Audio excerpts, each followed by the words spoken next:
Hey, King, baby. Like sound, okay? I don't know who that is. I don't know who the fuck that I like to. Let's wait until the riff.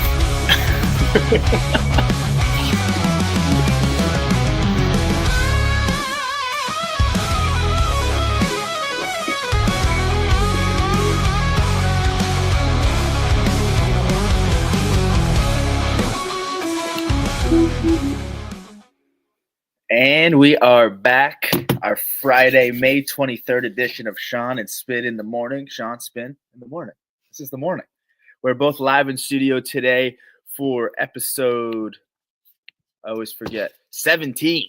Live in studio for episode 17, gearing up for a wet, hot American weekend. I thought Thursday's games were kind of but I think we have a lot of great games to look forward to this weekend, Swashy. The whole kind of series previously, I mean, we got some notables like streaks wise, which we're going to get into, but I mean, it was a weird week, but I mean, like in baseball, you have those weird weeks, you know what I mean? So, oh, well, I mean, we can kind of get right into it. Because there's some controversial shit happening. I don't know if anybody's been paying attention, but apparently Boston fans are making death threats to Liam Hendriks, which you think Boston, you think racist. So we're not too far off in that aspect. But I mean, dude, he pitched. How many times has he even pitched this year? Like twice? No, more than that, but not that much. Oh yeah, he's been coming out of the pen though. Yeah, so he's coming out the pen, which is what he normally does. But his big thing, as I'll pull up his quotes here, this is per Chris Cotillo on Twitter, but this was there's a clip of this shit. I tried to find the clip, I didn't, whatever. But his biggest concern, or if you're Liam Hendriks, he's saying a couple games where it felt like I was the last guy out of the bullpen, yada yada yada. I got there today and it didn't quite work out. We'll go deep into these quotes here. Everyone can read them, but his big thing is, he's not pitching enough. And then as he continues here, if you want me to be me, I got to pitch, yada, yada. He's in this paradox right now where he wants to pitch more, but he has been pitching well. So if you want to pitch more, you got to pitch well. But if you're not going to pitch well, you can't pitch enough, but you have to pitch in order to find yourself again. Yeah, it's that weird thing where it's like when a guy's in a slump, like you were telling me with Cassidy the one year.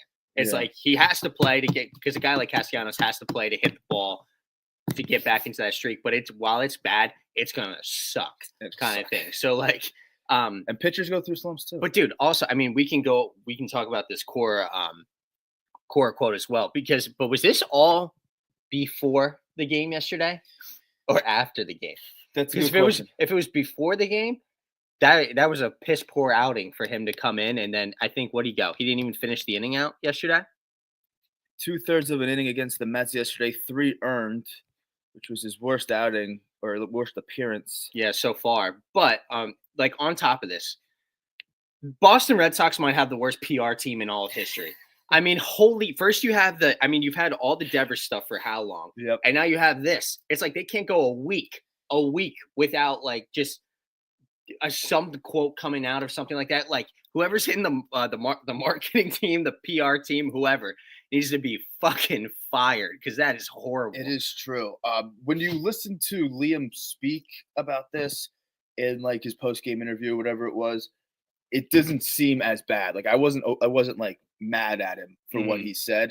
I think when you read it here, it sounds a little more interesting. We can get into Cora in a second, where Cora comes out, and after those quotes, Cora says, "We have to use him. That's on me. That's on the pitching department. We've got to trust him. There's a reason he's here, been there, done that. Right now, numbers-wise, he has been solid. Fastball's trending up, which is great. He's been able to bury the slider and the curveball, which is great. We have to use him." That's Cora's quote. Now, before we get to Cora, let me just say a thing about Liam Hendriks. For those who don't know about Liam Hendriks, he's a cancer survivor. He missed a hell of a long time. I think he also had arm issues a handful of times in the past. He used to be the guy, and he's used to being the guy. Yeah.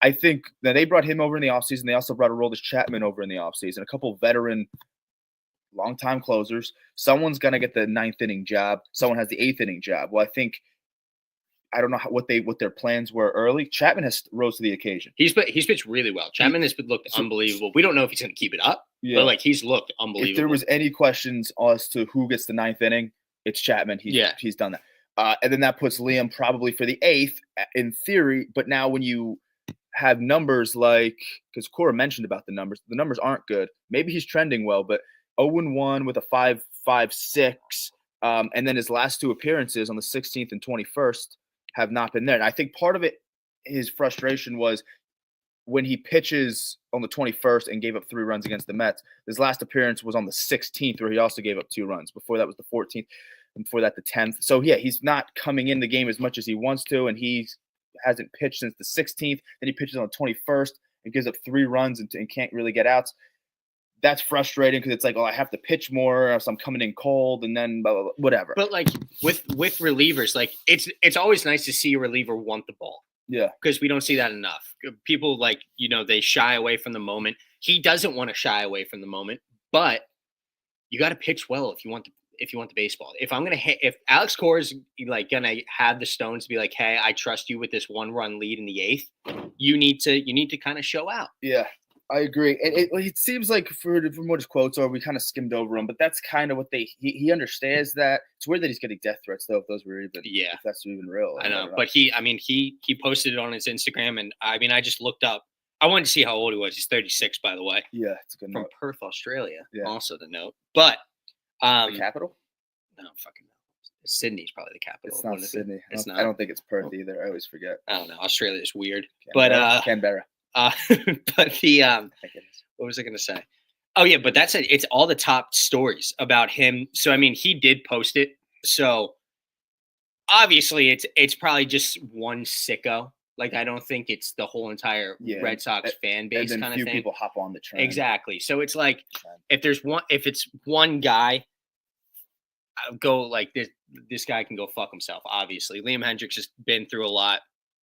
Obviously, you want to see your pitchers do well, but not every reliever is going to come in and strike out the side. You know what I mean? That's just how it is. I think I do like that he wants the ball. He wants to be a dog. He seems to have a good understanding of like, hey, like if I can't find it, but I have to pitch in order to find it. So he's in that weird little spot right now that he's in. But yeah, he is 36. He has had arm issues in the past. He's a warrior, beat cancer. We talked about that.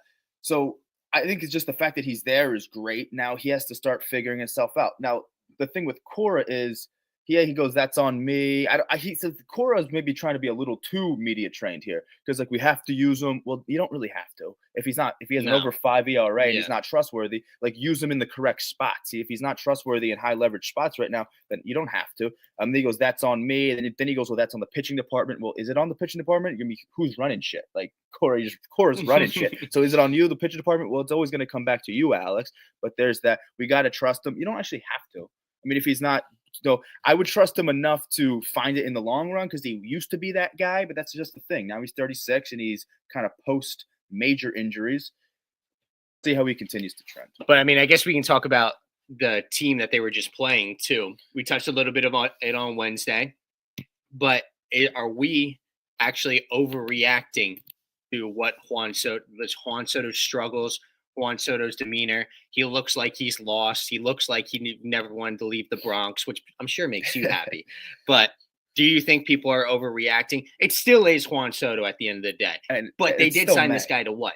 15 years? Yeah. I think they were really hoping to see some more because somebody actually, I saw a tweet the other day, which made a whole lot of sense. They were like, in Juan Soto's career, I have never seen him act like this. Mm-hmm. Because he's been through slumps before. Every baseball player has slumps. Every single one. He's changed jerseys before. He's changed jerseys mid-season before, and he still looked more lively. So what the hell is going on? And there's one guy I got to give credit where credit is due. My buddy last night, Mikey Moyer, shout out to Mikey, sent me a tweet last night it's called Podcast Doesn't Exist, which he makes a very good point here. He's like, Juan Soto, it's not that he doesn't like the Mets. It's that he saw Brandon Nimmo run down a walk for the first time. It's like, that's the corniest shit I've ever seen. I can't believe I'm his teammate. And I'm inclined to agree. You think about it. He was with Judge, Stroman, Verdugo all last year, right? Verdugo was on that team. Yep. and some other notable guys probably that I'm missing. But they were like, they had like a chip on their shoulder, like "fuck you, I'm wearing my chain." Like they had a little swag to them.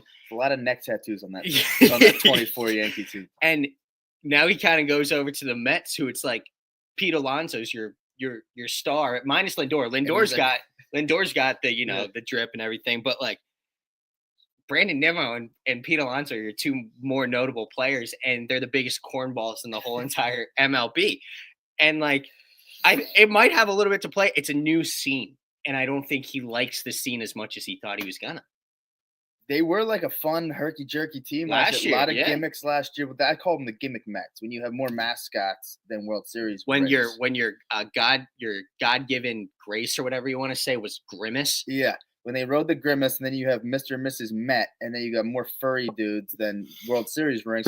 Yeah, you're a gimmick team, and it doesn't just start there, but that's a great little, in a nutshell, that's how gimmicky they are. And they had like the "oh my" last year, and you know what? I've heard this before, that Soto's mom was a big advocate of him wanting to. His mom wanted him to go to the Mets. Really? Yeah, and I think they represented that fun Latin culture there. It was "oh my," it was fun. It was like this one big party. They were the hottest team on the planet the second half of the season, and now it's like, well, La Candelita's not there anymore. He's in San Diego. He still got has a different OMG sign. Does he? It's in San Diego? Yeah, he's got the Padres colors OMG sign. So now he's going, oh, but with their colors. So he's not there, and whoever the fuck else there is that I'm missing. But it's not like this. I mean, maybe Vientos wakes up. Who knows? Who knows? Pete is kind of coming down to earth now. And guess what? When the hottest player is coming down to earth, at the beginning it was Pete. Now they lose possession of first place. So that is one thing to be concerned about, is now they're not in first place for maybe the first time in a long time. Phil switch out with them, the Red Hot Phillies. It's also – Could you try Shut up, Siri. I said fucking series. I said whatever I said. Anyway, I have it on my phone before. I say like a 3-game series, and then Siri turns on. Like, I'm saying the series. Or like I'll say Jose Siri. Anyway, it's also Juan Soto. And it's also not even June yet. So are we overreacting a little bit? I do think people are a little bit overreacting towards it. I think he's under a microscope as it is. When you sign that big contract and your expectations are through the fucking roof. We kind of talked about this like last time. Yes, you're going to be looked at under that fucking microscope. If you're not, he's kind of been the last guy out on the field every single time on defense. He not celebrating with the team. Stuff that we've never seen before from him. That's what's worrying people. When you're not winning like that, and now you're on a little bit of a losing streak, or maybe they won, but they won. They won the last game of the series. They might have lost before that. They lose like 3 in a row, and they lose 2 series in a row, and like now you're out of first place, and you're also, if you're Juan Soto personally, you're slumping at the plate, so everything gets looked at a lot worse. Winning just solves everything. Winning cures everything, and right now the Mets haven't done a whole lot of that in the late part of May, or the most recent part of May. And Soto seems to be, just when you thought he was finding it, he's back down, and it's like, fuck, this isn't you, Juan Soto, and everything that he does is going to look that worse because he's under a microscope. Yeah. And he's not playing well. I mean, I think we'll be singing a different tune come July or something like that when he inevitably turns it around, because they didn't pay him for nothing. It's Juan Soto. Yeah. He is truly like one of the best players, one of the best lefty hitters, one of the best hitters in baseball. He's just not acting like it right now. And I mean, he's going to make us eat our words at some point. I hate saying it, but damn well I'm going to ride this train of fuck Juan Soto. He's a bitch for however long I can until he proves me wrong, basically. I agree. And I mean, it's not like, if you compare his numbers, it'd be like the last thing I say. He's hitting 8 homers, 21 ribbies, 243. I'd be curious to know what league average is by May 23rd. He's probably sitting right around it, but they didn't pay him to be average. But that's what I mean. But so Soto at his worst, and we make this big deal about Juan Soto this, Juan Soto that. Soto at his worst is kind of like a league average guy. But you don't want to pay $700 million for a league average guy. That's what I mean. Mets fans are losing their minds about. Right. But just wait till he can take off, because when he's at his worst, he's not like some Joe Schmo. Like he's still maybe a Brandon Nimmo at worst. Actually. Like, I'll do this really quick, but I will say, like, he's not the first guy to sign a massive contract, go to a new city, a big market team, and then not perform great off the bat. He's actually a little bit. His numbers are somewhat comparable to a Nimmo, and he's not even Nimmo playing just good. got a lower average. Lower average and like 6 more ribbies. Yeah. So yeah, it's still. And Nimmo's a serviceable ball player, even though you hate him. But last thing I'll say is he's not the first guy to come over, sign a massive deal to a big market I mean, organization. Bryce did it. Bryce did it, and even more importantly, for if you're Juan Soto, Lindor did it. So He did, and yeah. when But Lindor, Lindor's was longer too. It You was. know what I mean? Lindor didn't start looking like Lindor until like 2 years ago. yeah, and Yeah. then like last year he was like arguably like an MVP candidate Yeah, towards yeah. the end, and then definitely in the playoffs he was unbelievable. in Yeah, the he really. playoffs. So he had like a pretty long, and he was the best shortstop in baseball before when he oh was my going gosh, there. yeah, when they Just signed. when they signed him. Yeah. And similar to Soto, Soto was the best at whatever you want to call him. I mean, in Trey baseball. Turner did it too. And A Trey. bunch of people did this, but like the thing that people that it got irritated with Turner and I think Soto as well. I mean, they're both NL East guys. Baseball people care a lot about baseball, especially up this way in the East. They looked out of it.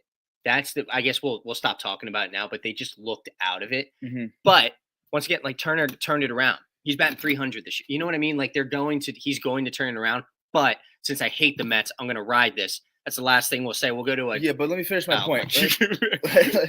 my- The only thing with Soto though is now like Lindor has been there, done that. Lindor has to be a leader now. That's all I want to say. Take him under your wing because the Mets are in a better spot now than when they were when they signed Yeah. Lindor to that contract. Now you fast forward to now, you can have Lindor to lean on. Lindor step up, be that guy. He can. I think Soto finds it, but right now, fuck the Mets. Love it. we can. So we'll talk about his actually former team where he came from, the Padres. Mm. I bought into the Padres pretty early. You know that. You were never on the Padres early, which is good on you. But wow, do they stink. They just got swept by the Blue Jays, got blown out, I think 2 days ago, got walked off last night on a 6-game losing streak, 2 back-to-back sweeps of them. What is Pivetta looked like a Cy Young. He doesn't look like that Cy Young that much anymore. I mean, should people start to worry about the Padres? So the only reason I say no is because it is May and they still are 27-21. They're still a little ahead of Arizona. They're not that far, 3 games back behind the Dodgers with the Giants sandwich right there in the middle. As a guy who wasn't high on the Padres and had them as a third place team missing the playoffs this year, I don't love the culture and saying, well, I shouldn't say that because they do have a fun culture pretty much ever since Tatis got there and Machado. Mhm. Like they make it fun. They have a little pizzazz now. But just in terms of the winning culture in San Diego, there's no such thing as winning culture in San Diego. And I made this point before. When I was a little jit, and San Diego started to make moves for the first time because they stunk in our whole lives when we were, growing up. They always stunk. When the moment they started to make moves was about circa 2012, and they brought some of these guys in, and I thought they were going to be good, and they still weren't good. That's when I basically said to myself, anytime the Padres are supposed to be good, they're not good. They're always bad, and if they're supposed to be good, they're still bad. That's how bad they are. And we're seeing that a little bit now. We're not really seeing it now.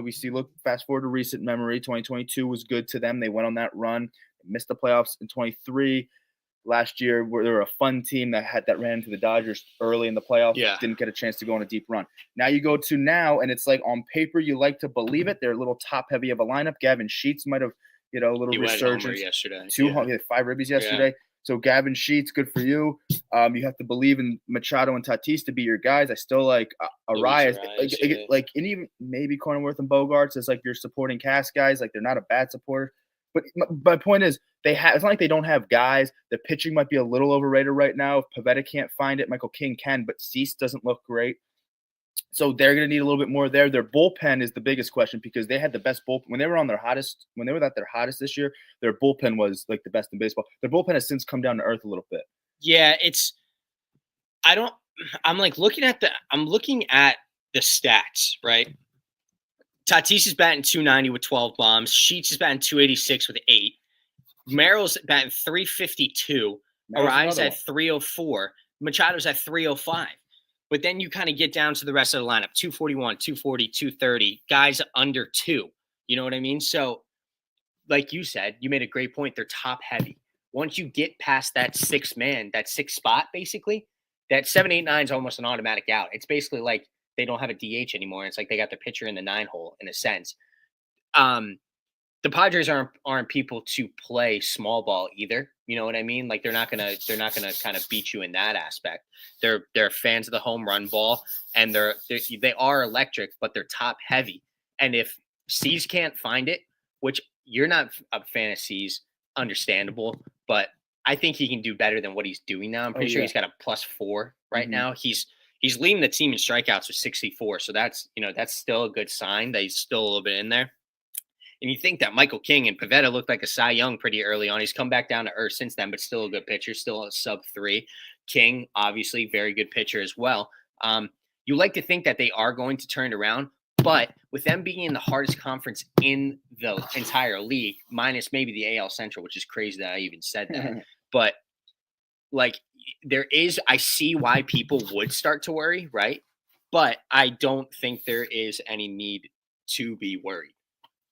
Yeah, so I would I'll differ with you. Not that it's like it's too early to tell, but and also I'm not a Padre. I'm a Padre hater, notorious Padre hater. Remember when they did the Phillies going down? Let's go Brown. I hate the Padres. I hate everything about the Padres. I hate San Diego. I don't remember because I saw it and I turned it off immediately because I'm like they posted that. I'm like, we're gonna smoke them. Yeah, that was really cringy. We're gonna smoke that was hard. them. That's why you can't have nice things in San Diego. No, you can't. Because they just gets ruined. Talk about cornballs. Holy hell. They're cornball. So we should play that. Oh my gosh. We should play that. That was great. So anyway, I probably don't I think Cease has to be Pivetta just has to be a solid number 3. I don't need like ace-like stuff. Whatever, if he goes beyond that, great. I don't need Cy Young stuff from Pivetta. I need him to be a solid number 3 pitcher in my rotation. I need Cease to really wake up. Cease, if you look at his baseball reference page, it won't dazzle you. For as much as people want to put him in the same conversation as like the fucking Wheelers and the fucking Logan Webbs and the Crochets or what have you, as much as people want to do that, he's not really there. But I still need him to be a top of the line arm for me. King has proven that he can do that after a good season last year, and I need Pivetta to be a solid 3. That's pretty much it. The offense has to be a little past the baton. Like they can be. You said they don't play small ball, sure, but they can be scrappy. Like Arias is punching Judy. He can be a table setter. Same thing with Merrill. Yeah, yes. But they could be scrappy at the very least. So they just have to be table setters for the big boppers. I just really need to see more out of that pen. I need to see more out of that pen because they had the best bullpen in baseball, and Tatis was almost the best player, at least in the National League, at least for the first month of the season. Now the bullpen has trended down. Tatis isn't hitting over 300 anymore. I'm not worried about Tatis, but again, when he was at his height, the offense was rolling. When the bullpen was at their height, they were winning a shit ton of games. Now those things kind of come down a little bit, and now they're in 3rd place and they're on the 6-game losing streak. I think they can find it, but again, you don't want to dig yourself in a hole in this division. Don't let the teams behind you get hot. Don't know what Arizona's doing. But I'd be worried because I don't have any faith in them. Yeah, I got you. But, I mean, some other notable streaks that we can touch on. We talked about this a lot, actually, in the beginning of the year, where the Los Angeles Angels have, like, a streak where they just look like the best – not the best team in baseball, but they look like they're a playoff contender. And everybody's look damn good is Mike Trout going to play in October? Is Mike Trout going to – but they're on a 7-game win streak right now. Obviously, just sweeped the Dodgers previously, and then they just won a 4-game series against the A's? Yeah, was that a 4-game series? I think because the Dodgers was a 3 games. Series, yeah, so it was a 4-game series there. The A's, on the other hand, trending downward, losing 9 out in West Sacramento. Who in the world thought that bringing the guy with the problematic name up would trend them down? Pause, Kurtz has looked good, too. I mean, he had his first multi-home run game the other day, but once again, young team. We lost you there, America. Sorry, a whole lot. It was fun to watch them while they were hot. It's fun, but they still have a couple years. They don't really have a pitching staff. They have Mason Miller in the pen, but who else kind of thing. Opposite end, my guys, Philadelphia Phillies on a 7-game win streak. And you know what the people are going to say? They're going to say, oh, you played the Pirates. You played the Rockies. And you know what I say to that? I don't give a good goddamn who we played. We are a 7-game win streak. We have the best record in the NL. I don't care. Bryce Harper shaved his head. He's hitting 400. Yeah. Fuck him. Washington, on the other hand, at the bottom, coming up on the Braves. a little bit with a 5-game win streak. What they got cooking over there, they just brought up another guy yesterday after Cruz going on the IL. Brought up another young guy. I forget his name. I think it was like Bassett or something. Had his first hit, looked good. But then we're talking about young team. Abrams looks probably going to be an all-star this year. Woods is going to make contention for years to come about being one of the better players in baseball. Good. Got some sneaky guys in their rotation as well. Hate that we have to play him for the next couple of years, and then we just touched on it. San Diego's losing 6. All right, so like obviously with the A's, we're not worried. We knew this was going to happen. We knew they were going to come back down to earth. But we talked about San Diego. Are we worried about them at all? But is there anything that kind of stands out to you? Like, do you think the Angels? I mean, I pulled up their stats early. They got like Logan O'Hoppe, man. He's a former Phil. We traded him for Syndergaard and we sent O'Hoppe and Moniak. But Moniak is now on the Rockies. The Angels DFA'd him. But we got Marsh and Syndergaard. So obviously Syndergaard is gone. Marsh is now a rotation piece for us. Did we lose that trade?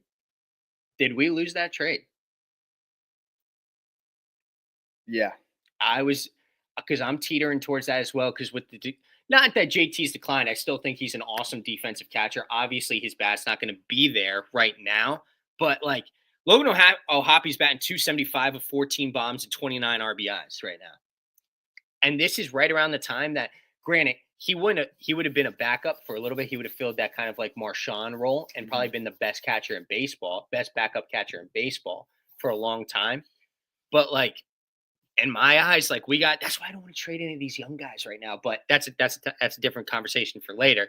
I like seeing Logan O'Hoppe hitting well. Taylor Ward's got 14 bombs on the year. Zach Neto is batting .296 on the year. All this while Mike Trout's injured right now.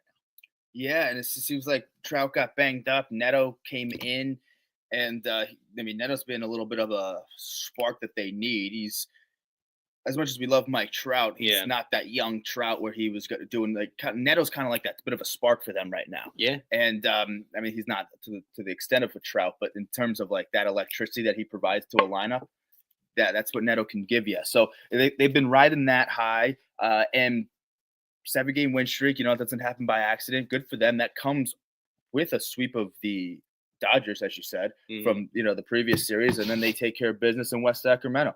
And they're actually losing. Sevy pitched good yesterday for the A's, and then they won in a late inning comeback. Fueled by a Taylor Ward grand salami. Ward's a little underrated as an outfielder, but he's iffy. But right now he's hot. He's another guy. He seems to get off the hot starts of the season, and the Angels as a team get off the hot starts. Now he's having a good end of May, and the Angels are having a good end of May. So this Taylor Ward's a big piece here. Neto, now that he's healthy, he's a big piece here. O'Hoppe, as you mentioned. So things are kind of coveted to fruition for them. I don't know if they don't have a staff to prevail, but things are starting to come into fruition with them. And you have Ron Washington in your corner. It's good to see that now they've proven that they can do it without Trout. Trout comes back, good for them. I think it's very evident the pieces that they need to get. I think the front office could be giving themselves a little pat on the back, a notorious, horrible front office, mind you. But they could be giving themselves a little pat on the back and saying, okay, we brought in some of these pieces. We're seeing a guy like Taylor Ward finally kind of do it in a larger sample size of a season because he showed promise in the past. Neto, we can rely on him to kind of be our spark. O'Hoppe could be a top blank catcher in the league. Right now, I'd say top 3. Like in all of baseball. That's fair. I don't know if I can name 3 catchers better than O'Hoppe right now. You think about like Rutschman down year. Murphy started hot down year as well. JT's not really doing it with the bat. A little bit more recently, but like he's older now. You have like Kyle, Carson Kelly over there at the Cubs. He's going O'Hoppe. Yeah, that's fair. It's not a catcher's league right now. There aren't many guys that are going to jump off the page at you in a whole lot. It's weird that that's the case because at the beginning of the year there was a good list. Over at the Dodgers too. Yeah, he's performing. I have Will Smith and Cal Riley, and then I have O'Hoppe at 3. Cal Riley, right now. Like that's fair. You can't name 3 catchers better than O'Hoppe right now. He's been that guy, so it's good to see these dudes do it. They have a good story with a Nolan Schanuel, their first base. I don't think he played minor league baseball. I think he went from college to the pros. That's awesome. I don't even know how the fuck He's that's batting possible. 278 right now. So he's having a decent little year, and he's been around for a little bit. Like, he was a young guy. I guess he's still fucking young. But yeah, he's a guy that That's could do. wild. Seriously? I don't know how that even happens, but that's what they did. It's the Angels. Yeah, I get it. Yeah. They just said, fuck it, we need a first base. But they've looked at him in the past to be a top of the order bat, and now he seems to be doing it. They don't have the rotation to fully do it. I don't think they climb too much in the standings. I think the 3 teams ahead of them are more like the real deal right now, even though we could talk about some of these other teams. But it doesn't shock me that the A's fell like that. Good to see the Angels kind of get a spark right now, a little resurgence in late May. But it doesn't shock me that the A's did that either. Yeah. Like, we had them under 500. Like, that's where they are. Yeah. They're under 500 team this year. But it was fun while it lasted, right? Well, that's what I'm saying. That it's like what we talked about with the A's earlier. It's fun to see these bad teams get hot, because then I love it when it's a young league. You know what I mean? Like, I love it, like not a young league, but like they make it fun. Like, the Rockies are never going to make it fun. The White Sox are never going to make it fun. But some of these not middle of the road, like less than middle of the road, when they can get hot, play some good baseball, it makes for good content. It makes for good baseball. It's good for the overall game. And the A's, for the first time in a long time, have a little bit of an identity. They started to get that about the second half last year. They knew Rooker was a guy. Second half, you saw like Lawrence Butler, maybe like a Langeliers and a Bleday. And now you see what you're seeing this year with like the Soderstroms and the Wilsons of the world, Mason Miller last year. So you start to see these pieces kind of come into play. They have a rookie reliever that's been really good for them this year, Holland, whatever. Well, he might be Huglan. Yeah, but he might be the starter, and then they have another guy. Whatever, who cares? They have a rookie in the pen that's been lights out. So there's starting to see pieces with the A's. But it doesn't shock me. They're still an under 500 team. Like I said, it's almost fun while it lasted. Now they'll play the Phillies for this upcoming weekend. We'll get to that for our Wet Hot American weekend. But the Phillies now have a little bit more of a test. So you see the Phillies on a 7-game win streak. Good. You said it. Like, fuck it. I don't care if it's they, of course, played the 2 worst teams in the National League, maybe. 3 games with the Pirates, 4 games against Colorado. The most notable things that those teams have done this whole year is fire their manager, right? Yeah, I know. So pretty bad stuff there. But, hey, listen, the Phillies took care of business. They did what they had to do, and that's important. Okay, so what are they supposed to do? Fucking lose this series, and then, you know what I mean? So win this fucking series. Now they have go on a nice win streak. Great job to put yourself in the fucking position to be in first place now. And now you have the A's. So they played 2 horrible teams back to back. Now the A's are kind of like a good bad team, despite a 9-game losing streak. It's like they're still like a good bad team. Their offense is a little bit more notable than the Rockies and Pirates. It's kind of a good bad team. The pitching staff isn't there. The Phillies should very well win this series as well.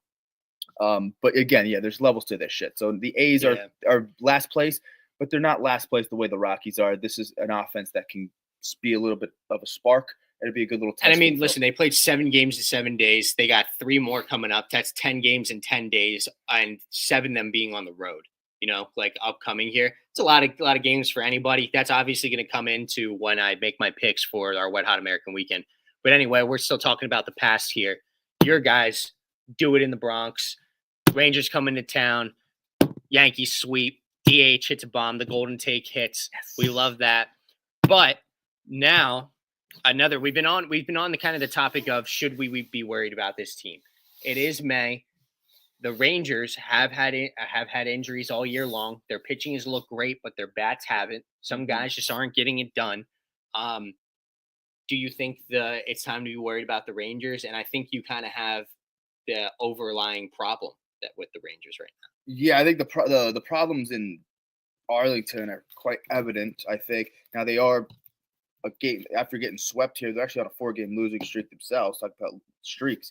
They're on a 4-game losing streak, puts them a game under 500. They're a team that can't really ever, once they get over 500, they haven't been running away with it. But yeah, I do think it's still too early to be concerned about them. If them playing almost like Soto, right? If them at their worst is like mid, like I don't think that's like them at their worst is not bad. Them at their worst is like middle of the road. Like they're a game under. Like I don't think that's like terrible. You know what I mean? So just wait till they explode. They've been doing enough to stay afloat.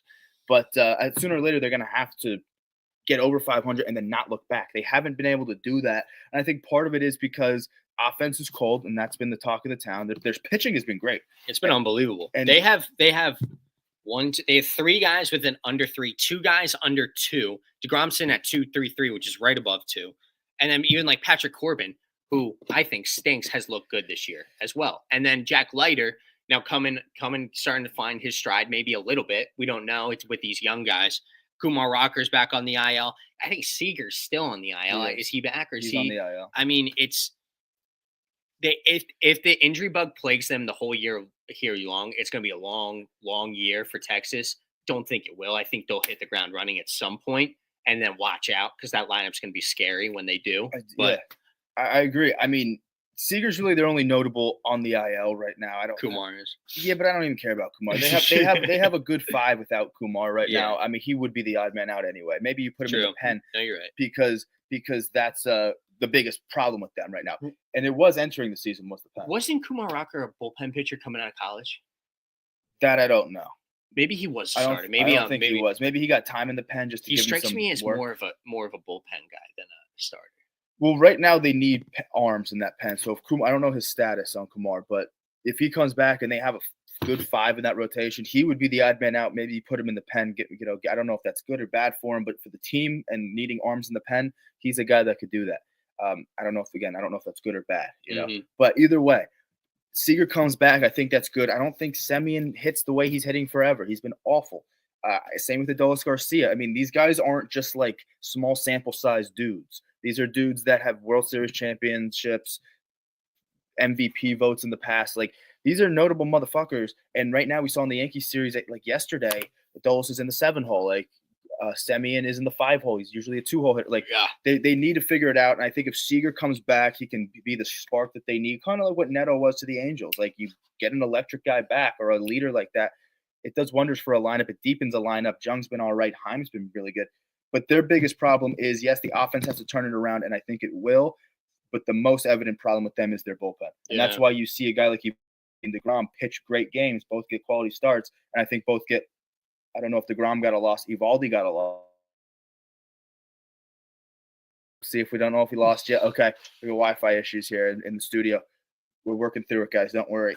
But that's why you see guys get fucking great outings and then – lose the game. I mean, the pen can't keep him in games. As long as you tap into that pen, Eovaldi can pitch fucking fantastic. He did pitch fantastic. As long as you tap into that pen, whatever. Or unless you make one mistake, your offense can't back you. So that's where they're at right now. They got to put it all together, and I think they will. I wouldn't be concerned about Texas. Not yet. But then speaking of arms, I guess we'll move along here. But it's been kind of the talk of the town is, should the Pirates trade Paul Skeens? Oh, I like this. Because Paul Skeens just pitched against the Phillies against a good lineup, a hot lineup right now. I mean, we've seen what the Stars have been doing in that. Kyle Schwarber looks unbelievable, but he shut him down. 8 innings, 1 earned. I think he had like 8 strikeouts. And they didn't score a single run for him. I mean, it's pathetic what's happening, and it's so bad for baseball to see a guy like Skeens on a team, on an organization that just does not give a shit. They don't care. The owner doesn't care. The owner's not going to do anything to help them. And then on top of that, they shut down Jared Jones for the year. He's getting elbow surgery. This does leave they have a guy named Bubba Chandler who's pretty high. He'll be hopefully coming up. If they don't bring him up, they're fucking idiots. Like, you need to put butts in the seats at this point for the Pirates, and Bubba Chandler just might do that. But on top of it, my answer is yes, get him the fuck out of Pittsburgh. I think Pittsburgh, if you ask a Pittsburgh Pirates fan, they're going to say, yes, he deserves better than what we have. They need to start doing what does a sell the team chance. They need to start boycotting that team. Yeah. That's how they actually entered the season with this. There wasn't even a minute of regulation game being played yet. And before the game even started, the first homestand, like, they took time out of their day to go to Pirates opening day at PNC and then just to yell, sell the team. I like that a lot. Yeah, it's horrible front office, but I love it. Yeah, I think they should trade Skeens. And you got to remember, with that game against the Phillies, that 8 innings was a complete game because he didn't pitch in the ninth. The Phillies were home. It's a complete game. Complete game. Like, and what, like 1 run or whatever the fuck it was. But like, yeah, that's awesome for the Phils. And that's just so bad. The thing with Pittsburgh is they've done a great job with developing and drafting and basically producing the way, like, pitchers. The way they value pitchers over the past maybe 15 years has been really good. the way that they bring in offenses is horrendous. You get a hell of a haul for a Paul Skeens with a Bubba Chandler as maybe your next guy. With let's make sure Jared Jones is good for the long haul. Maybe we get some pitchers in return. And I'm not even worried about the pitching in Pittsburgh. They do a fine job with pitchers. I know. You could look at a notable list. There's like pitchers all over the fucking league that have came through Pittsburgh. It's insane. Garrett Cole's one of them. I mean, the list goes on. Glasnow was one of them. Yeah, fucking Charlie Morton. There's a ton of people who start in Pittsburgh, Musgrove, but Bob Nutting, the owner, yeah, which is, I mean, how do you trust a guy named Nutting? Dude, all right. So Tyler, who sometimes watches the pod, he's a huge Pirates fan. He's like in limbo because he's like, I love this team. I fucking hate the owner. Makes sense. And it sucks. It sucks supporting a team that you just like the people we talked about it in Oakland. What they did, well, in West Sacramento now, what they did in Oakland, it sucks. It sucks for a fan base when you would like have no future because Skeens is going to go sign somewhere else after this. There's no way he stays in Pittsburgh. So it's coming to the point like they're not going to be good when Skeens is there. They have no chance of it because their lineup is atrocious. So do you sell him? Probably. I don't see them doing it this year. Maybe look for an off-season move to happen because you don't. I mean, like, how often do you see like starting pitchers of his caliber get traded midseason? You don't. I don't know. Yeah, that's why it would be a blockbuster. Yeah. That's why that term doesn't get thrown around lightly. But yeah, I mean, you might get the best haul for him now. It just depends. Well, listen, if you do it now, then he's playing in the World Baseball Classic. You don't have to really worry about him going off of that. I don't know if that means anything, but just if there's ever a deal breaker for you, I think I would trade him in the offseason. I don't know what his contract is or his deal.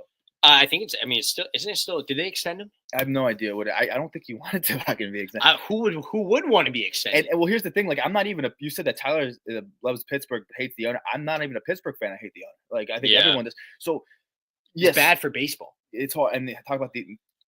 I don't even like the Angels. They're like notoriously bad, and they're actually kind of doing something right now. So you can't even shit on them. I still will. That's different. That's a different comment. Just wait till they lose their next 7 in a row, and then we'll shit on them. But like, yeah, I mean, the way that they develop and value and produce pitchers in Pittsburgh, you got to give credit where credit's due. They do a good job with that. Last 10, 15 years, they have a lot of notables that come out of the Pittsburgh as starting pitching. What they can never do is find offensive pieces. Their last guy was like McCutchen, and that's when they had a guy, they went to the playoffs like 3 years in a row. And it was electric to watch. Like, Pittsburgh's going to show out if you can get there. Like, they're going, the fans are going to show out for the team. Great stadium, good city, Yeah, and like, I think they thought O'Neal Cruz was going to be that guy, which he might be. He's electric, but perhaps. Like now, but it's happening almost too late. Like, Brian Reynolds is old now. He was a great player at one point.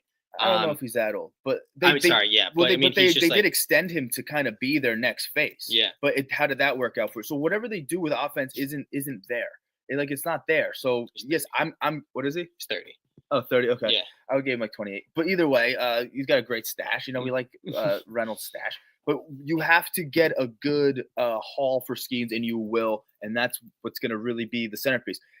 I wasn't really going to get into this. Do you have anything to say on Pirates? I'm not going to get into something, but I could touch on what I would do for the fucking Pirates if I'm the Pirates. Yeah, I'm a great fucking GM. If I'm the front office, first of all, I probably wouldn't have fired the manager, but I would have fired the hitting coach for sure. You know who I'm bringing in? Justin Morneau. Had a little cup of coffee in Pittsburgh. Won an MVP, won a batting title, home run derby champ. I want a guy. I want a hitting coach because you look at some of these other teams. Yankees brought in Sean Casey when they brought in a hitting coach. The Texas just brought in Brett Boone. Yeah. Now I'm bringing in a former player to turn my lineup around, turn my offense around. The offense is horrible. I need Justin Morneau to be that motherfucker where the players can respect. He's also Canadian, so nice guy, good ball player. The players can respect him. Then after that, what do? If I'm Morneau, you're best friends with O'Neal Cruz and Brian Reynolds because the whole offense, you need an identity. Mm-hmm. And if those guys start to hit, then they have an identity. I don't need you to teach Brian Reynolds how to hit, but you shoot the shit with them, get him comfortable. There's different philosophies on shit. That's a guy you bring in Justin Morneau, you bring in, and Brian Hayes, we know his glove's unbelievable. He's a gold glover. But like his hitting hasn't been there. He's batting 246 this year, so better than his past. But like he was before O'Neal Cruz, and they're like, this is our guy. Yeah, they always think they have their guy, right? And until they don't. And I like he's a great Hayes is a great like supporting cast member, but I have to build it around O'Neal Cruz and uh, Brian Reynolds. And if I can start with them, we talk about Higgins Contagious. Start at the top. Higgins Contagious. I think it could go wonders because it's not that they have a terrible supporting cast member. You just brought up Spencer Horwitz. He had a homer yesterday, and Yeah. he just came off.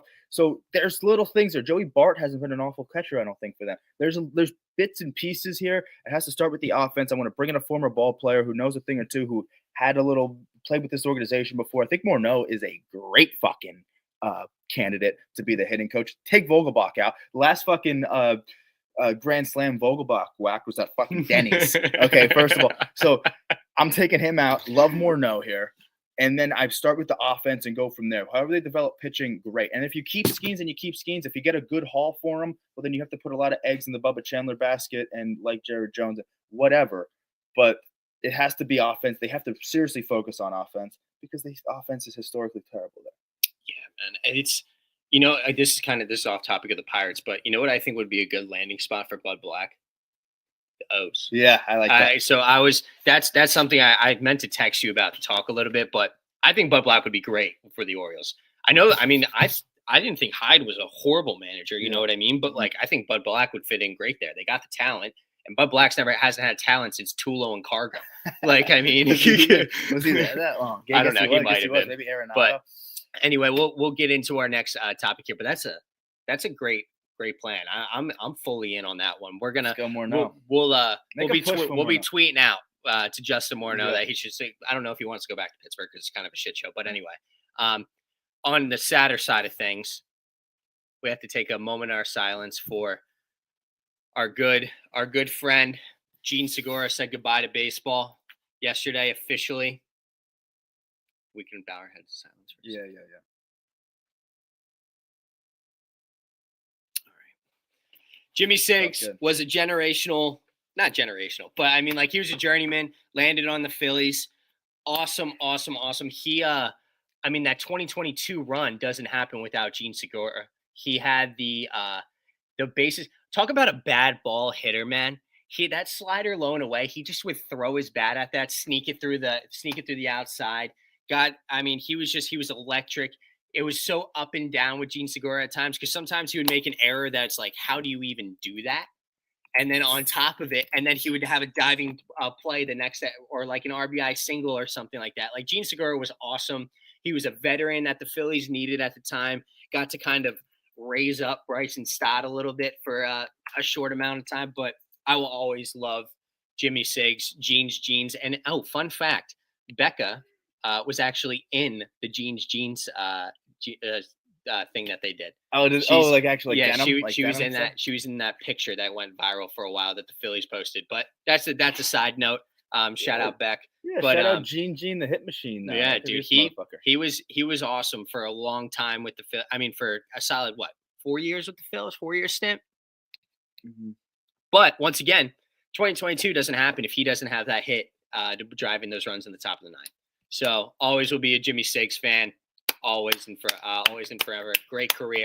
Clap it up. Yeah, real good. Handful of teams. 2-time All-Star though. Led the league in hits in 2016 with Arizona, and led the league in at-bats that year too, and with a 2-time All-Star. Good for you, Jean Segura. Good little career you had. Awesome. But hopefully he takes the trend of some former players, comes back, for a little bit of time. Like, I know he built a big relationship with Bryson Stott because he was that veteran for him. Like, it was Stott's first couple years playing shortstop, and like it was cool to see. It was he'd make a good first base coach or something like that. Yeah, just a clubhouse guy. Yeah, you know what I mean? Yeah. Clubhouse guy. But anyway, moving on to our last notable thing, Acuna making a season debut tonight for the Braves. What does this mean for the Braves, Spin? What does it mean? Where are the Braves at? The Braves right now, because they lost yesterday via the walk-offs. My boy AJ Smith-Shawver did not pitch well. 24-25 right now, 5-5 in their last 10. Here's something very notable: they're 9-18 away from Atlanta. When they are not home, they're 9-18, which is bad. And that's really when you look for your stars to show out when you go away. But is it a little too late? It's still early. It's May. They got like 100 games left. They can make a little bit of they can make a run. You know what I mean? Yeah, But, I still like him too. I think Yeah. that this is pivotal. We talked about Acuna before when he started to make his rehab assignment. It was my thing was this is kind of the make or break piece in a sense, because if he comes back and he's Acuna, yes, he can spark this team. He can at times he could be a bit of a one-man wrecking crew. But we're seeing Olsen wake the fuck up. Mhm. Riley's looked better than he did last year when he was healthy, and there's still some quiet guys. But again, this is a guy who at the very worst can be a one-man wrecking crew. At the very best, he could spark the whole entire offense. So I love it for that reason. It's also could be make or break, because now if he comes up and they still stink, then they probably just stink. So this is going to answer a lot of questions about what Atlanta can be this year, because I still think it's premature to really count out this team. They're still too damn good. And Strider's back out too. So now it's like, and Strider didn't look great in his first outing Yeah. back, but you start to get your swagger back now. You start to get your pieces, your notables. When these guys, a guy like Strider's at his best, he's getting Cy Young votes. When a guy like Acuna's at his best, he's getting MVP, maybe even winning the damn MVP. Yeah. Like, they are that good. They are that pivotal to a team. My expectation for the Braves is to pass the fucking Mets. Honestly, like, if Acuna can come back, and you only expect him to be electric, even if he doesn't come out and it becomes like a fucking 30-30 guy this year, Mhm. fuck it. He could be electric. He means so much. He deepens the lineup. He means so much to the team. I like him a lot, and I like the Braves to get back over 500. Before you know it, they'll start creeping up on the Mets' ass and go from there. They won't look back. My whole thing with the Braves is I'm not worried about their lineup. We know their lineup's good. Their lineup's going to come around. Olsen's coming around. Austin, Riley's been good all year. Zuna's starting to hit a little bit more, find his power again. That just adding Acuna back as a generational player is just another piece in their lineup that's going to amplify it no matter what. Mhm. I'm worried more about their pitching. Strider comes back. Great. He just came back. He's going to look like Spencer Strider, but I'm talking about the other guys. I'm talking about Sale. I'm talking about, can Shawver keep it up? Can Grant Holmes at least be a 5 guy? You know what I mean? It can Bryce Elder. Wait, who they just send down? Did Bryce Elder get sent down? Elder got sent down, Yeah, but let's not forget about Schwellenbach too. Schwelly, is he going to be the guy they thought he was going to be? Is their pen going to be there? So that's more of the, I don't think it's their hitting at all. I think it's their pitching. Their pitching is what scared me the most out of anything and previously. And I think it's let not just me, but a lot more people down. So all in all, I'm worried more about their pitching than I am their hitting. I think their hitting's going to come back around and they're going to be, electric. But fuck the Braves. I think that's fair. I think Schwellenbach can find it. I thought Sales looked good as of late. The thing with Sale was, because we talked about. I mean, they don't have a single guy under a 3.5 right now. Yeah, that's not good. Because Shava, fucking got right. All these guys with S last names, you get confused. It's Shava, it's Sale. But like Strider, Iglesias out of the pen, 5.59 right now. The thing with I don't like that, and I liked him a lot entering this year. The thing with Sale, I mean, you look at his 1, 2, 3, 4, 5. You look at his last 5 outings, and they've all been really good. Yeah, but he started off horrible. That's just why. He has a couple multi-strikeout games, or 10 strikeout games there. Yeah, he did start out really bad, and he's really found it. Now they only 1, 2, 3, 4, and those 5 starts. He is 2-1, so we got to win against Boston his last outing. We predicted that. He goes to Fenway, and Chefs love it. But he did have a loss in Colorado, 7 innings, 2 earned, couple no decisions where he's going. Almost giving you this is a quality start, no decision, and then he goes 5 2/3, 2 earned in Pittsburgh. Like, it's not the worst outing. Yeah, maybe you want him to deal a little bit more against Pittsburgh's up, but 5 2/3, 2 earned against Pittsburgh. I'm not mad at that, but you get to no decision there. So they need to be able to hit for Sale when he pitches, because Sale can go out and be a dog. He's proven that as of late he's been a dog. So they got to be able to hit for these fucking guys. And if Strider can settle down, great. Schwellenbach had couple, he's kind of trending like Pivetta. First couple good starts, and then come down to earth. He finds it again. Maybe Shava can just be a 4 guy with Holmes, just be a 5 guy. And Shava's looked really good. He's Lopez going down, with the exception of yesterday. Shava's looked good. I just think Acuna can really come in and put a ribbon on this team and make it complete again. Yeah. So, with that being said, kind of wrapping up the vibe check there. A little girthy vibe check, but we like that. We do. We like that. We like a little meat on the bone going into our wet, hot American weekend. And we're starting off with Baltimore-Boston 4-game series, which this would have been a fucking awesome series in the beginning of the year. We'd been like, oh my God, what in the world, like that, this is going to be awesome. But now it's like, nah, who really cares? Because Baltimore sucks. They fired Hyde and still suck. But we've got a doubleheader today, electric. Cade Povich versus Brian Bello. Bellows looked okay, not great, but I mean, nobody really expected it to be great. He's done what he's needed to do. Then we got Orioles aren't sure who they're throwing because they don't have any arms versus Giolito, who also sucks. Morton versus Hunter Dobbins. Don't really know anything about Dobbins, but Decent. Morton's been not really. Has he sucked too? Yeah. All right. Well, then we got Zach Eflin, former Philly. He's getting a little of a journeyman tag on him. But anyway, versus Walker Buehler. Walker fucking Buehler to the Boston fans out there. I'm all in on Walker Buehler now. But after that You know what last he one, said? that lit a fire under me. said Dude, did you something- see his tweet too? I think I sent it to you. Go ahead, but say what you were going to say. So maybe you're the one that sent it to me. Didn't he say something like he told I think it was Lindor. Lindor that Soto looks miserable? Yeah. Yeah, where is it? So how can he not bet on Buehler now? Damn it. I've sent you so much shit already. Is Buehler a badass? I don't know, but I'm kind of all in. Who knew a guy from LA that come to Boston? Oh, I wouldn't. Oh yeah, this is electric too. When Walker Buehler got ejected, he quote retweeted something. He goes, "I wouldn't want me out there either. Sad thing is the bullpen is full of fucking animals. Tough choice." I'm all in on Walker Buehler now, man. But anyway, I'm going for Bello to take the first one in the afternoon here.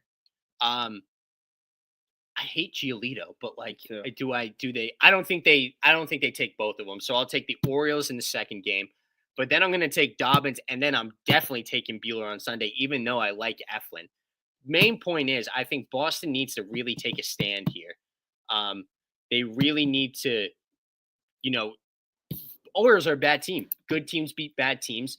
But Baltimore, on the other hand, they just need to prove that they belong in any sort of conversation at all. This isn't so much of we're going to make the playoffs now. This is more of we need to get some pride back in this organization. They fired Hyde, and it hasn't worked out at all for them. They're 2-8 in their last 10 still. Horrible.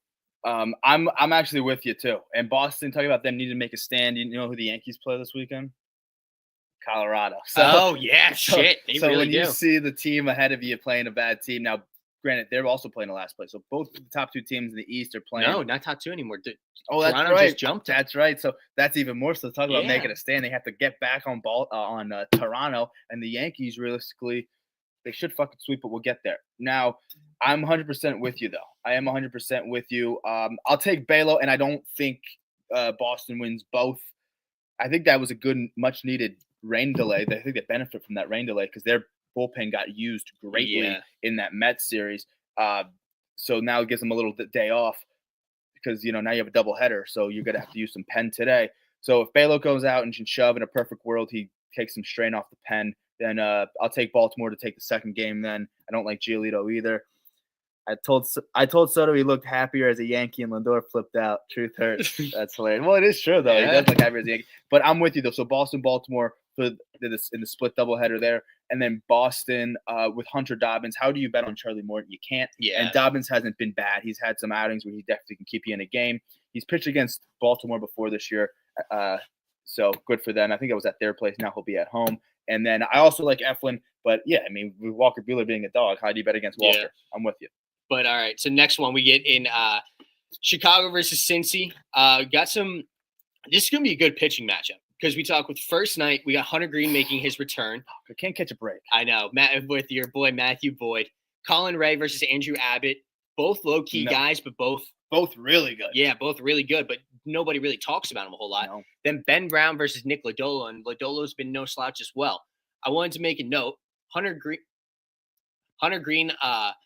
back since back July last year has a 101 ERA. I read that wrong. What? I thought you said he was back since July. No. But dating back since July of last year has a 101 ERA. Which is nuts. So he's been shoving. Good to see him back in that Cincinnati. Weird team. We always talk about how the Central teams make zero sense to us, or I really think anybody. Reds are one game below 500 right now, tied with the Brewers. Chicago's 30-20, 3 game up on the Cardinals. For me, I'm looking for Green to shove tonight and actually win this game. But then I'm probably going to take. Damn. I'm probably going to look for the Cubs to take the 2 after that. So give me the Reds tonight, but then Cubs, Cubbies. So we're a little different. As much as I want Matthew Boyd to do it, because this is why I say I can't catch a break. I've been having a rough week in fantasy this week. I've been going against everyone who's playing well, and all my guys have been like mediocre at best. And now Boyd has this tough matchup. I thought it was going to be a good matchup for Boyd against Cincy. I don't care if it's at their place, but now he's going matching up against Hunter Green. Now this could be a very good pitching. This whole series could be full of good pitching duels. I'm going to take. I think Hunter Green is a storyline guy. I think he comes out, he shoves. He probably could go 7 fucking scoreless against the Cubs on his first day off the IL. I think he's that type of dude. So, I mean, you read that ERA since last July. That's insane. So I think Green is a big moment guy. He's a storyline guy. I'd take Cincy to win the first game. I'll take Colin Ray to show Andrew Abbott because I think the Cubs have to get something in here. But Ben Brown don't love the way he's trending, and Lodolo is kind of the better pitcher. If I'm rolling with the better pitcher here, I have Cincy winning this series and kind of shocking the world. Cubbies coming down a little bit. Not to say that the Reds are coming up, but I think that maybe the Cubs need a little kick in the ass. This could be a kick in the ass the Cubs need, though. I mean, they are 7-3 in their last 10. Okay, good for them. So I mean, we'll see. They're 15-10 when they're away. So we'll go get into the next one. Milwaukee, Pittsburgh. They play last night. They did. I don't know what happened. Well, let's just be real. Fucking Milwaukee won. Yeah, I mean, Yelich had a 2-homer game. I know. Oh, he did. Yeah, he looked. I love seeing Yelich do good. Part of my take guy. We like rooting for the part of my take guys. They won 8-5.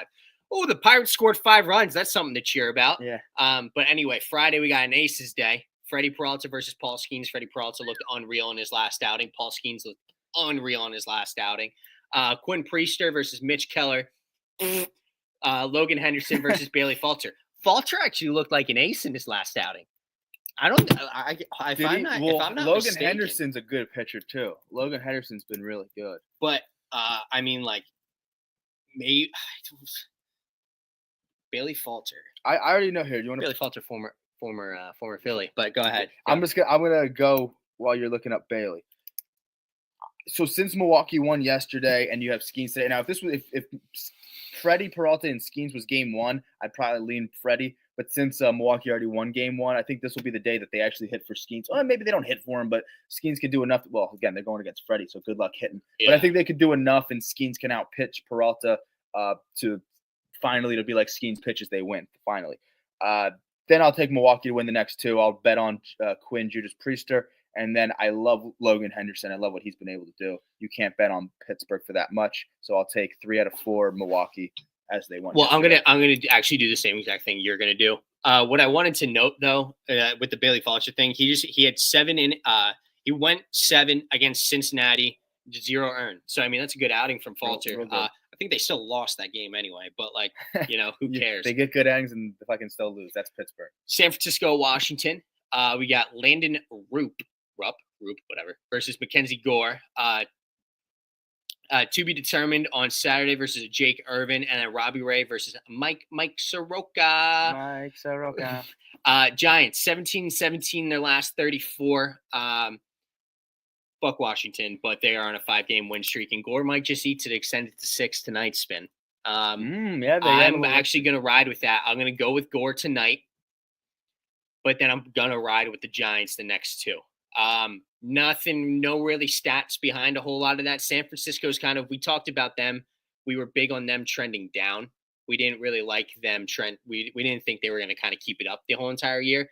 Washington was top, but every team's got to lose at some point. I think they extend it tonight to get to 6, and then Irvin and Soroka actually lose. And then I don't like Robbie Ray, but oh well. Yeah, I might have to. I don't even know what Robbie Ray's doing this year. Every time I don't like him, he looks like he's pitching well, and now I might like him, and I bet you he's not pitching well anymore. Yeah. Let me say, am I just backwards on fucking Robbie? Am I pulling a backwards Robbie here?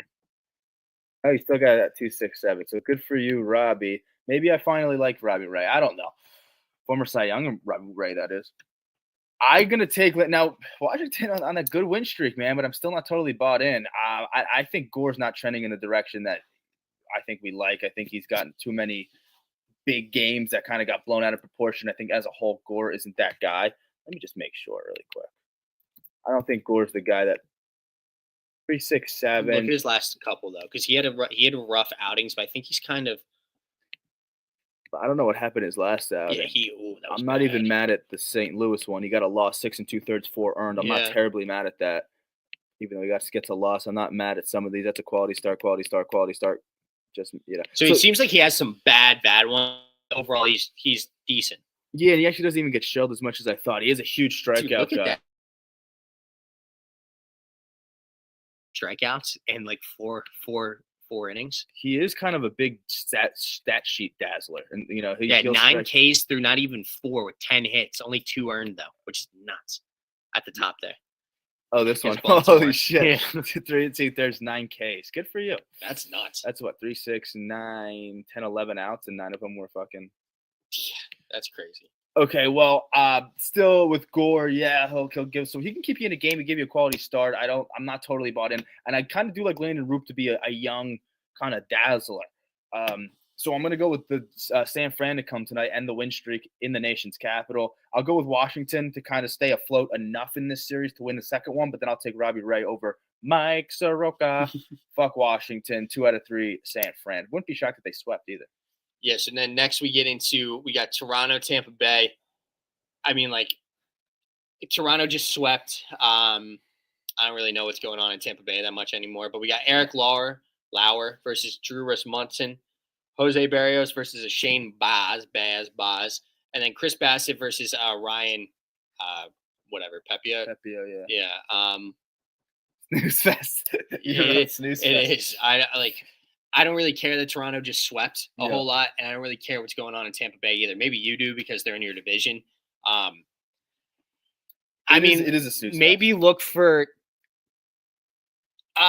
for Toronto to extend it to 4 tonight for me, and then give me Tampa Bay on Saturday with Baz. Chris Bassett kind of sucks, doesn't he? No, I think he's been good. He's been good. Then give me Toronto come Sunday. Okay.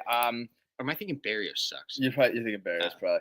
I actually have Tampa Bay winning this series, even though Toronto's the hotter team. They actually just put themselves in sole possession of second place after sweeping the Padres. But Tampa Bay's sneaky, division rivals. I think they can get one on you. I kind of like Tampa Bay's pitching. They are at home, if that means anything. I like Rasmussen.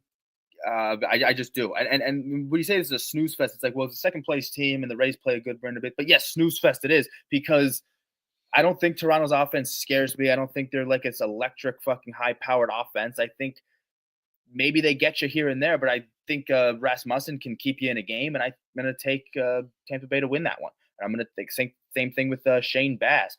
Rasmussen's had a rough patch, but he's bounced back. Baz has had even a larger and maybe a bigger rough patch with some really bad outings as of late. I think this is a great outing for him to bounce back at home against a division rival. I don't think Toronto, I think they're pretenders. I think they had a good little series, and Boston fell a little bit, and that propelled them. But I don't think that they're that good. I don't think they're a second place team. I have Tampa Bay, but they're not going to get swept by a division rival. So Bassett and company will do their due diligence on Sunday to avoid the sweep. So next one, much more interesting series to me. Division series. Last night, Cleveland rolled 7-0. Bibby looked unbelievable last night. I think I got here. He went 7, 8 Ks, no earned. So, I mean, he looked unbelievable. That's right. But we all know I'm a huge fan of Job. Don't care that he's kind of come back down to earth. I love Job. Versus Slade Ciccone. That's what I would say. That's a sick name. Yeah, it is a cool name. But anyway, Saturday we got Luis Ortiz versus a Casey Mize, and then a Logan Allen versus a Tariq Skubal dog. Detroit kicks ass, but the Guardians kicked ass the first game. Won that one. Give me, God damn it! This is the return of Mize, right? Yeah. These guys just come in bunches when guys return. I know it's hard. And I like Joe because Green's back, Mize is back, Kirby just came back yesterday. These guys always come in waves. Like last time people made their return, it was like. Every time a pitcher, one guy makes a return, they all come in fucking waves. It's like a fucking what do we call it? We're living in a fucking simulation. Yeah, it's like the simulation. Just it sinks. I don't know. What do you think, Spin? I'll let you go for this one. Okay, so Cleveland already won game 1. Now just they're not going to lose 2 in a row to a division rival. Division too. That's the thing. There's a lot of division rivals this week. It's almost better than rivalry. Fucking whatever. We won't dwell on that. But anyway, since Cleveland won yesterday, I don't hate Jackson Jobe. I'm rooting for him to come back. Damn, he hasn't looked good at all. But how can you bet against a dude by the name of Slade Ciccone? Oh no, sorry, that's the other guy. So I'm sorry. I hate to bet against a dude by the name of Slade Ciccone. Yeah. If that even is how you pronounce his name. I think that's a cool fucking name. He's probably Italian too. But I'm gonna roll with Jackson Jobe to bounce back. I think we all want him to. Yeah. And Cleveland won the first game, so Detroit's not gonna lose 2 in a row. Love it there. Put me down for that one too. Okay, so we got Detroit there. Now let's go to Ortiz and Mize. This is the return of the Mac. This is return to Casey Mize. Rolling with it. And then guess what? You have Scooble on the Roku game against Logan Allen on Sunday. Rolling with it. So Detroit, they lost yesterday. They bounced back. Give me in the weekend round. sweep. Give us the weekend. Because the other two guys on the opposite side, like Luis Ortiz, hasn't looked good this year, and I don't think Logan Allen's been anything great either. Yeah, decent, but they're not like a guy that I'm going to blow my fucking wad Exactly, over especially against Detroit. especially against Tariq Scooble. Yeah, not against. We talked Detroit. about it. Detroit's a complete team right now, and like you said, who just came back for them? Casey Mize. So like, look for them. They just got their dicks kicked in. AJ Hinch isn't going to let them live that down. He's going to be playing it on repeat, get them pissed off. Yeah, weekend sweep. And I love this. Could be a great storyline. Jackson Jobe to bounce back on Friday, then they win the weekend. Look for the rookie to be the motherfucker to do it. We love that because we know Scooble's going to be that motherfucker. But let's watch the rookie do it tonight. Awesome series again.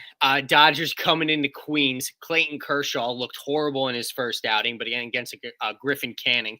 Fuck the Mets. Got Tony Gonsolin versus David Peterson. Fuck the Mets. Landon Knick-Knack versus a Kodai Senga. Fuck the Mets. This is a huge series for both teams. Yeah. Dodgers looking to come back. Mets falling out of first place. Juan Soto. But anyway, I saw last night Mets fans being typical Mets fans saying that Juan Soto's just getting unlucky this year. Oh, unlucky. He's just getting unlucky. That's why he's all sad. That's why he's moping in the dugout. I hate Mets fans. Joey, I hate you. Brett Beatty, though.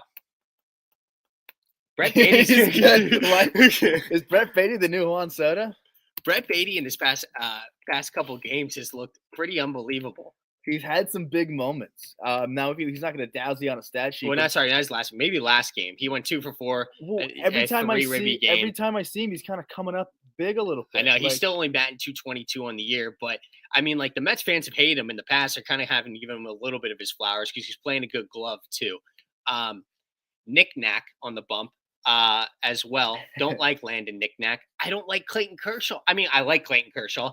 Not this year though. Yeah, this is like the Dodgers.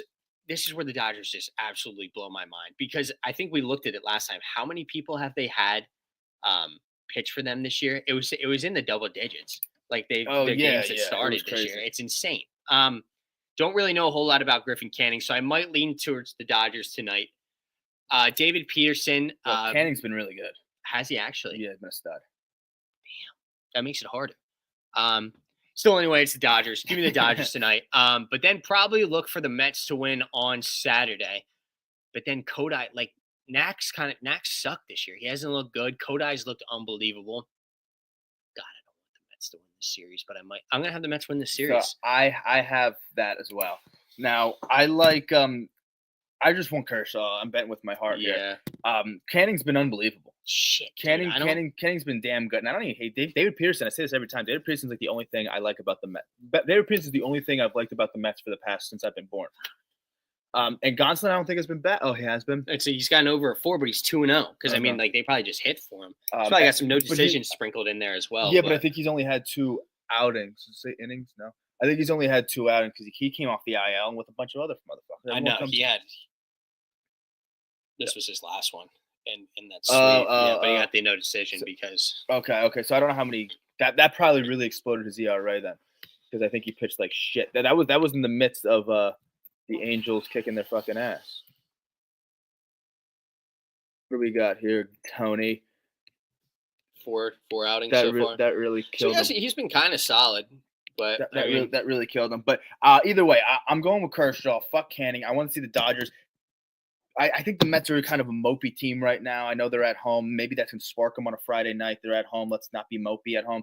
But I think Kershaw and the Dodgers, they need it too, right? They do. I mean, they've been kind of down. Not because down and out for the Dodgers is, let's look. Down and out for the Dodgers is 5-5 in their last 10. They're still 31-19. Yes, but Like, still, they don't like that. They know that they're better than that. And Kershaw, I think, come out. He looked bad in his first outing, but hey, fuck it. That was him getting his feet wet. He hasn't pitched in a while, and now he comes back. He's too good to do that 2 times in a row. I don't know. He's also 37, but I like to believe Kershaw can figure it the fuck out. He's a professional. He just knows how to pitch. Okay, so I like that. Then I am going to go with David Peterson over Gonsolin. I'm not a huge Gonsolin guy, and I am a Peterson guy. And plus, you have to believe it like this. If you think like a gambler, and this is the Sunday night game on ESPN, of course they want a fucking rubber match. So if we take the Dodgers to win tonight, then that means it has to set up for a rubber match on Sunday. And with that being said, I might lean Kodai over Landon if it comes down to the pitchers. 13 people have started a game for the Dodgers this year. Yeah, 13 people. That is fucking insane. But I think the Mets are gonna win it. This is Sunday Night Baseball, ESPN. They're gonna want a rubber match. And by the way, these two teams get too much fucking Sunday night coverage. Can we change it up? I don't know. This is the best. This is probably the best series of the. Yeah, but they weekend, strategically do that, knowing that they can it's a do a fucking Sunday Apple night TV game. game, though. God damn it. Yeah, Apple TV tonight with Kershaw. So if you're a big diehard Kershaw fan, you won't be able to watch it unless you have Apple TV. Next series we got San Diego going to Atlanta. I made a note that San Diego's got 3 guys they want. They got Pivetta on the bump, but also facing a Sale. Could be a very good pitching outing. Michael King versus Grant Holmes. Cease versus Swelly. Acuna makes the return tonight against Pivetta, who has come back down to earth, still a good pitcher, facing off against Chris Sale, who you made a notation of, has looked good in his past couple outings. Then on Saturday, you get a Michael King, who in reality is probably their ace, versus Grant Holmes, who's lackluster, probably around their 4th or 5th guy. But then Cease, who's looking to find it, versus Swelly. This is gonna be a good series. I know that Atlanta's look bad, but I mean, they've got the Padres are on that how many game losing streak? Yeah, there was like 6. No, this doesn't have it. Shit. I want to say they're on a 6-game losing streak. But anyway, yeah. Shit. I look for the Braves to have a big night with Acuna coming back. Love that. Give me the Braves tonight. Look for Michael King to roll come tomorrow in Atlanta. But then look for Swelly to show out versus Cease, man. So we have the same thing again. We're very close on these weekend predictions here, which is good because I've actually had a terrible. Both of us didn't have the greatest start to the week, but you blew me out of the water. None of us were that great. So if I could be close to you, because you've been you get more, your correction percentage wise is better than mine. So as long as I can kind of tail you a little bit, then I have a good chance of being close to 70% this weekend. But here's the thing: don't love Pivetta. This is crucial for both teams because Padres fallen a little bit, 6-game losing streak. We talk about Pivetta and Cease not being pitching to the extent that maybe they should be, especially Dylan Cease. But we can make the same case with a Schwellenbach and maybe even Sale if you look at the numbers. Now, granted, Sale's been, dare I say, the best pitcher that we're seeing as of late. Maybe King is, but Sale in his last 5 has been spectacular. So and Sale's been a bit of a big game pitcher too. We talked about his last outing. He goes in Fenway and absolutely deals, gets a win. Which is a bit of a statement, not just for him in Fenway, but for him just on his current team. Because before that, he struggled to get a win. He has giving you quality starts and going deep into a game. So he just had to say, fuck it. I'm going deep in Fenway. Fuck off. I'm doing it. Let's get it going. And I think he lit a fire under some of his boys. So Sale has that capability. Now he's at home against Pivetta. All eyes on this fucking matchup, realistically. I love Sale here. He's proven to be a big game pitcher in his last few games. He's back. And, of course, Acuna, that'll spark them. So San Diego looked at them for them to lose 7 in a row. That's a full week of losing. That's crazy. By the way, Baltimore was like on an 8-game losing streak before they snapped it. Well, anyway, that's a full game. And then I'm with you, though. Let's take King because he's the better pitcher there. They got to snap it eventually. They're too good not to. And then Swelly, love it. Love Atlanta to win that series. So then the next series, we got Texas versus the White Sox. Tyler Mahle versus a Sean Burke, Jack Leiter, versus Jonathan Cannon, and then Patrick Corbin versus Davis Martin. Wow. That guy's name is reversed. It should be Martin Davis. I'm just saying it probably is Davis Martin, but it should be Martin Davis. Oh yeah, You yeah. know what I mean? But Yeah. but I think this is clear cut. The Rangers need to sweep. They better sweep. I wrote in the notes there, Rangers better sweep for fuck's sake. They need it bad. Good teams need to do it against bad. I think it's pretty cut and dry. Do you get the same? Have the same. This could be the great time for their offense to wake up against this pitching staff. Yeah. So next we get into another some good series this weekend. Kansas City versus Minnesota. Noah Cameron versus Pablo Lopez. We got Michael Waka versus Zebby Matthews. Cool name. Cool name. Chris Bubich versus Bailey Ober. Fuck the Ober. Bubich, the AKA the Croatian sensation. That's what the Royals fans are calling him. I fucking love that. Bubik is Croatian. Yeah, we love it. I don't know, but Croatian sensation. One notable thing I wanted to say is former Philly Cody Clemens can play some fucking baseball, Bounce dude. around the field. Too. Since going to the Twins, I'm pretty sure he's batting like 400. He just had the walk off in their last win. I mean, good thing we got cash considerations for Cody Clemens, dude. Because God forbid we kept Weston Wilson over Cody fucking Clemens, who's batting 400. Granted, there's more stuff that goes into that. We need a right-handed batter, whatever. But I'm bitter. Give me Pablo Lopez tonight. Give me. I don't even know who Zebby Matthews is. He sounds like a islandy reggae singer. Yeah, he's got 12 ERA too. So we're gonna go. I'm gonna go with Michael Waka and Bubich the next two nights. Wow. Okay, I did the same thing. Now Minnesota, tough to bet against them when they're at kind of their I height. hate them. And I love Kansas City, so I don't want to be overly with my heart here. And then, but we're the same for like the 4th, 5th, 7th one in a row. Yeah, I think Minnesota can do it tonight with their ace. He's been really good. I will bet on Waka and the boys, and then I will bet on the Croatian sensation, Chris Bubich. Is it Kyle Bubich or Chris? What is his name? Chris, I'm pretty sure. It is Chris, right? Yeah. Why does Kyle sound really good? It's Chris with a K. Kyle Bubich sounds nice, though. Maybe that's his brother.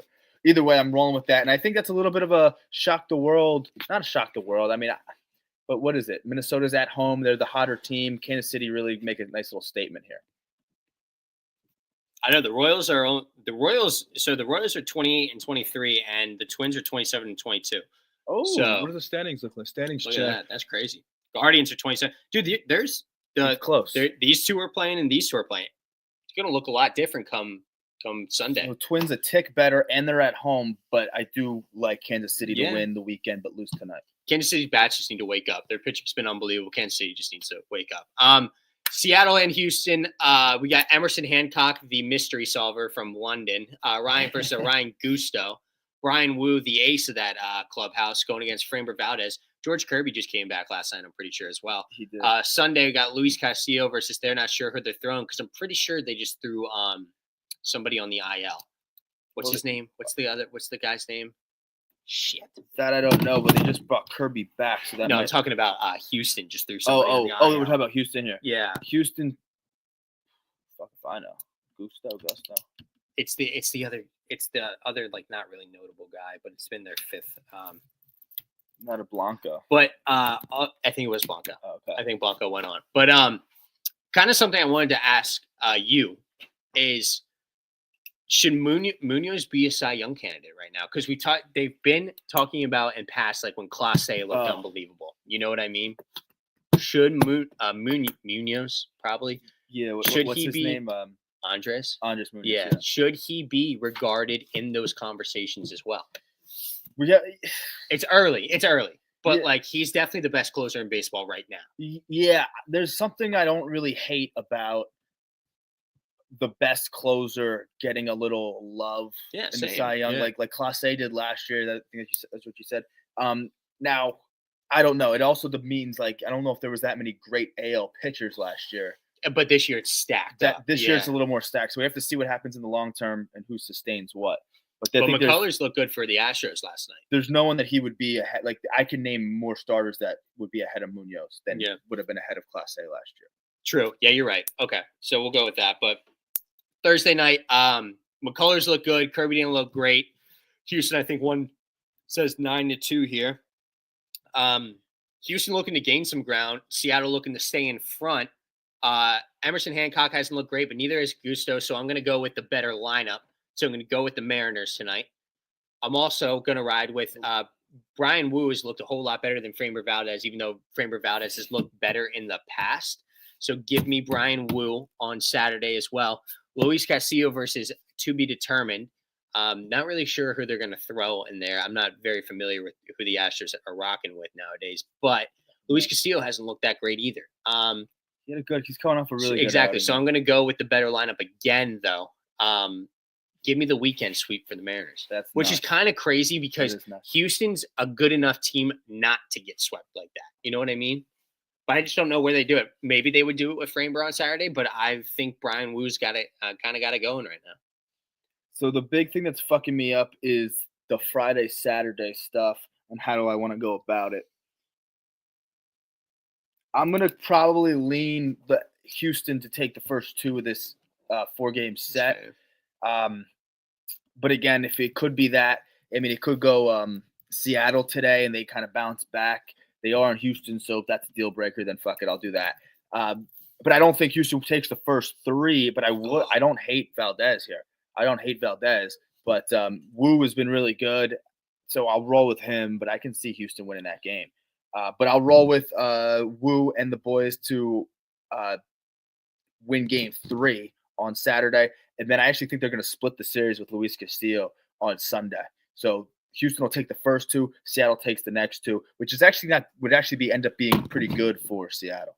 Because if they put themselves in a position where they're down 2-0 in a 4-game set, but then they win the next 2. Yeah. So to split the series in that fashion wouldn't be bad for Seattle. This is actually awesome because Houston's only back 2.5 games now in that. And like I saw a lot of people say, I think it was Chris Rosenthal, right? Ken Rosenthal. Maybe. Who's the guy on Talking Baseball? Chris Rose, that's who it is. He was saying, and which is kind of a good point, it's really the Astros division till it's not. You know what I mean? And so, like, Astros are now creeping up 2.5 games. We'll see what happens. I think Altuve had a multi-home run game last night. Like, he maybe he starts to bring it around. I know Jordan hasn't looked good, but hey, who knows? And I mean, I was looking at Emerson Hancock. He's got above a 6 ERA right now. So you might be right with those predictions. We'll see. Another good series. Snakes going into St. Louis. Gruden's loving this right now. Good low. This is going to be a low key, very good series with the pitchers they have on the mound.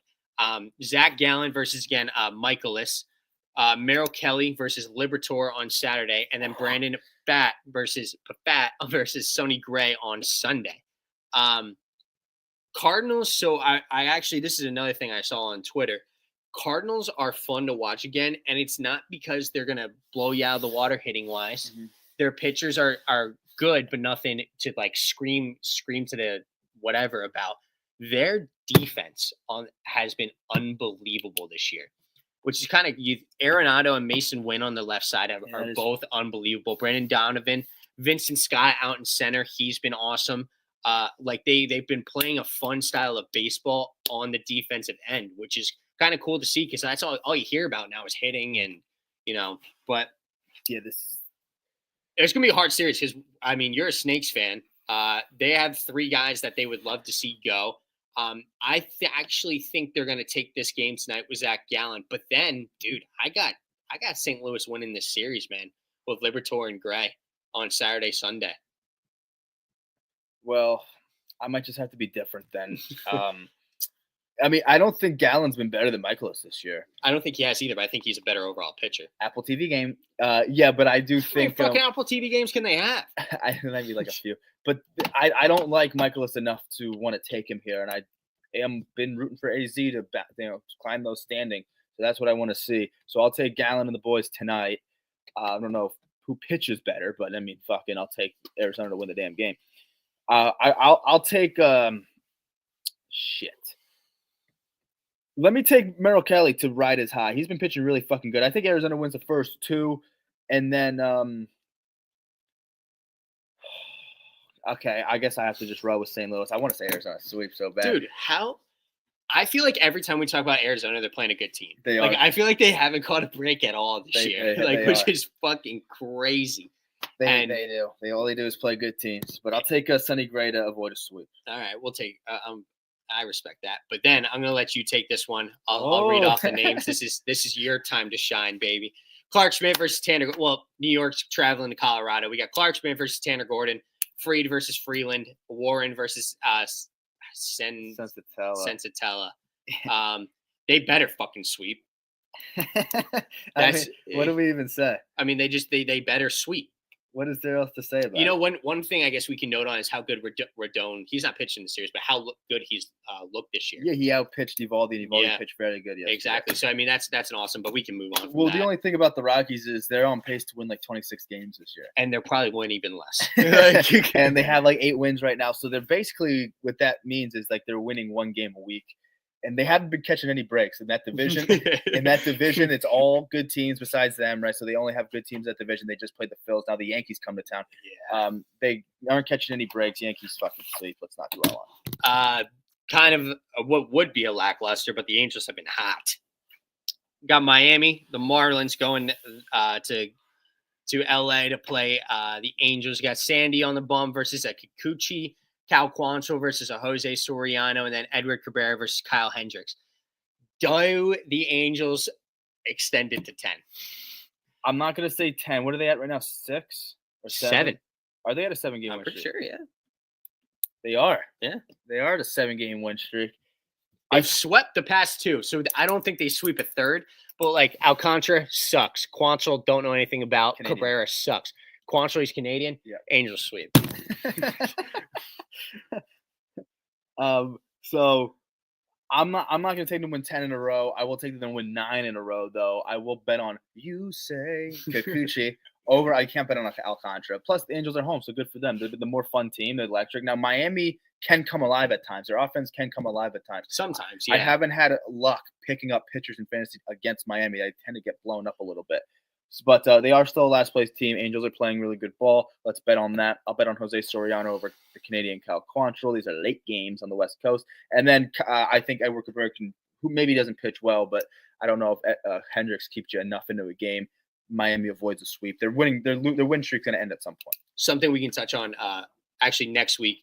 Our Wednesday episode, we don't really cover a whole lot of series. We get into more talking points, but we were thinking about doing a little trade deadline talk, and Miami would be an interesting one to talk about come Wednesday. So we'll keep that perhaps, in mind. Yeah. But then last series of the week, Phillies coming off a 7-game win streak. A's are on a 9-game losing streak? 8, 9, whatever it is. Find it real quick. Sorry. Yeah. So Philly on a 7-game, Atlanta on a 9-game losing streak. But we get Wheeler versus Springs, Sanchez versus not sure who they're throwing, and this is the guy you were talking about. But we got Luzardo versus Hoagland on Sunday. And I need to say something real quick because MLB released a Cy Young ranking, like pitcher ranking so far this year. Jesus Luzardo nowhere on it. Whoa. Pissed me off. I hate that. That made me so angry. How do you not add him? He's got like a 1. Let me look at the Jesus Luzardo stats. You think a 197? 195. Good guess. But he's 5-0. 195. How do you not add him? And he's a strikeout machine, no? 67 strikeouts on the year. What the fuck? All right. Well, anyway. I wonder who was ahead. If there's any case that could be made. You know what I'm going to say? Because this is what I was talking about earlier, how I'm worried. It's 10 games in 10 days, 7 of those in a row being on the road. Granted, it was against the Rockies.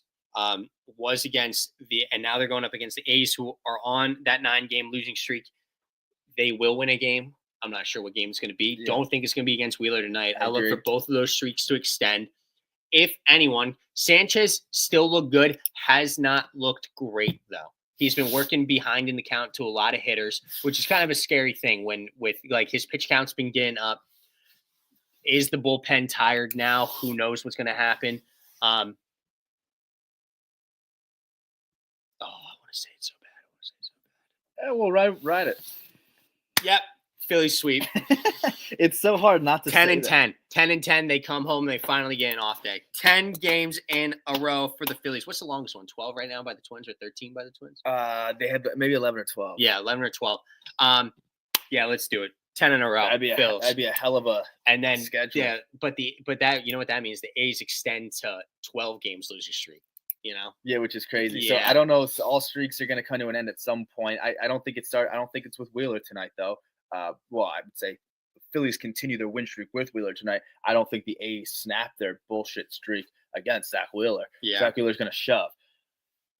I will say the A's are going to then come out. They don't necessarily have to hit Christopher Sanchez. Christopher Sanchez can pitch fucking fine. I think maybe you tap into the pen, you see one of those games. Maybe the A's do enough where they battle late in the game. I think Sanchez can pitch fine. Maybe it's just one of those games you tip your fucking hat. They were due for a win. Phillies were due for a loss. You don't win everything. And then if the A's are going to win one of these games, I'm not going to bet against Luzardo. So that's why it's so hard with the Phils. So I do have the Phillies winning the series 2 out of 3. But that's why it's so hard with the Phils. Every time you break it down in series, they're given arms. It's like, who do you take against these teams? So that's part of it. And yeah, they've had maybe strength. You talk about strength of schedule, but also their arms that they have. They very well could sweep and should sweep. But at the same time, if they go 10 games in a row and 7 of those games? Oh, all of them on the road. No, Pirates were home. So 7 of those games on the back end are. Yeah, okay. So the Pirates were at home. Okay, I thought they were in Pittsburgh. Okay, so the 7 of those 10 games in a row, 7 of them being on the road, which is crazy that you don't get to travel there. Yeah. Anyway, yeah, it's not like you're going fucking not travel. You're going from Philly to fucking you're going to Colorado. West Coast, You're going to Denver. Yankees are doing that too. They didn't have a travel. They were in New York. Didn't have a travel day. Go to Colorado. Either way, that's what they figured. They said you don't need a travel day when you go to Colorado. Exactly. Like, that is a day off. But anyway, so even if you go 9-1 in that span, though, is my point. It's still something to be super fucking proud of. And then you really seriously earn your off day, no matter really what happens, because they should win this series. What I think will happen in one of these games is some of the guys will start to get off days on the same day. You know what I mean? Like they might sit Bryce on a day, or sit Schwarber, not let Schwarber play on a day. You know, so we'll see how it goes. But I'm looking for him to roll. That's a wet, hot American weekend spin. That is a great one. But anyway, before we get out of here, both of our golden takes hit. Yeah. Yours had the Yankees. What was it? Just a win or I need sweep? the Yankees to win the series. Well, I took the Yankees to sweep, Yeah. but for my golden take, I needed them to win the series and a DH to hit a home run. Ben Rice On the first day. And I had the Phillies in first place, man. Oh, look at us fucking producing with our golden takes. First one. Jimmy Siggs, enjoy your retirement. Yeah. That episode was for you, baby. That was for you, Jimmy Siggs. We had a good episode, a lot to talk about, a lot of good things, and we go forward to this weekend. But now what we'll see everybody on Monday, 9:30, in the morning. All of us like and subscribe to the podcast. Script, Clinton, Starship.